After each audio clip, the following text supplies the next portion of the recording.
I want to welcome in a special guest to Newsmax Now. His name is Carlos Perez. He is a very influential Cuban American from Miami, radio host on the station Poderosa, which means power, if you don't speak Spanish. He's also a good friend of Jeb Bush, and he was Ronald Reagan's chief advisor on Cuban matters when President Reagan was in the White House. Carlos, as always, great to see you. It's a pleasure to be with you, John.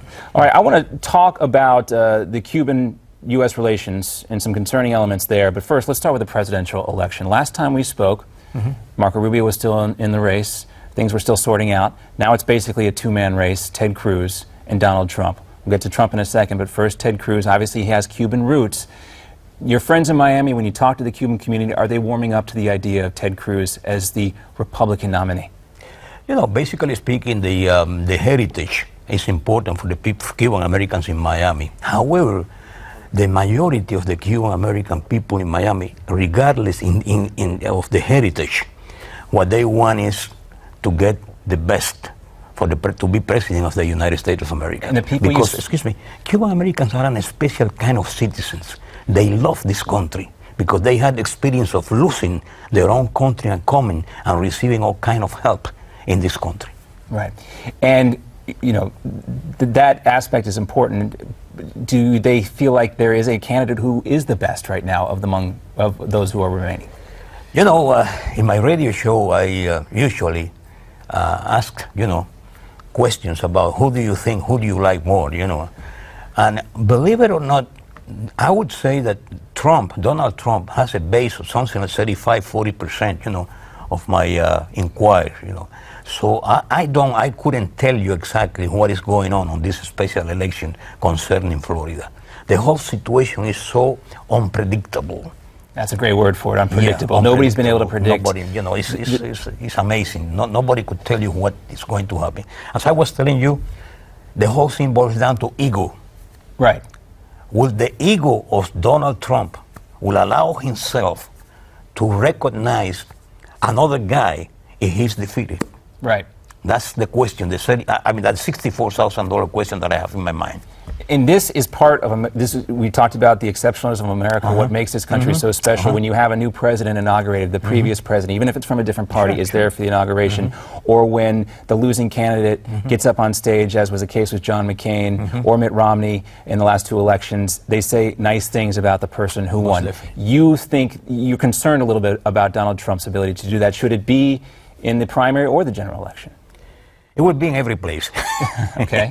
Because, when you are a man like Donald Trump that has made so many millions of dollars, he has become a billionaire, and he has succeeded in almost everything that he, your ego become very inflated, and not only that, the first 6 months of the campaign, it has been victory after victory after victory. Right. So I am afraid a little bit of the ego, because I respect and love so much this country that I think that in 230 some years, every people, due to the check and balances, internal forces created by the system that doesn't allow any individual to have control, total power, Right. It's the greatest thing.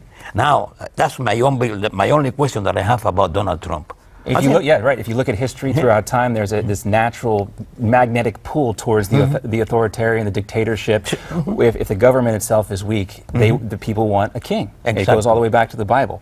And you see some similarities, perhaps, if Donald Trump does not allow himself, if he does lose, to overcome his ego. You think that reminds you of Fidel Castro a little bit? He reminds me of Fidel Castro, if that is the case, because otherwise he will have to recognize that he couldn't make it.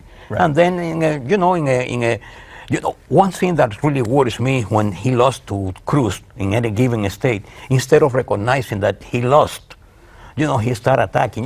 That's right. not. That's the not Wednesday really morning memo, the Tuesday night memo from the Trump campaign. Instead of being gracious in defeat, it was very bitter. Perhaps maybe is the word. Exactly. Snarky is the word. But the basic thing is that we need change. We need the whole thing. The whole country has witnessing that in the last 7-8 years, this country has lost a lot of prestige all over the world. In foreign affairs, the economy hasn't really come up. And it is a whole situation that we need change. And people want change, and that is what But I am so confident on the internal forces created by the check and balances in this country, that is amazing. You've got to have faith in the people, right? I have to have faith in the people. We got about a minute and a half left. I want to talk about the situation. Carnival Cruise is going to resume trips to Cuba, but Cuban-born Americans are not going to be allowed on this trip. Without getting too much into all these policies, one thing that has surprised me is how much more influence Cuba has had on this normalization as relations. They seem to be setting the tone, and the Obama administration seems to be weak. They seem to have the weaker hand, even though the United States is the more powerful country. I think there is a little bit of ideology of President Barack Obama. It's it's a factor, a big factor in the normalization of relationship with Cuba, because another president would have taken into consideration that Cuba, at this moment, is in the worst moment for Cuba negotiate or for Cuba obtain gaining in any negotiation.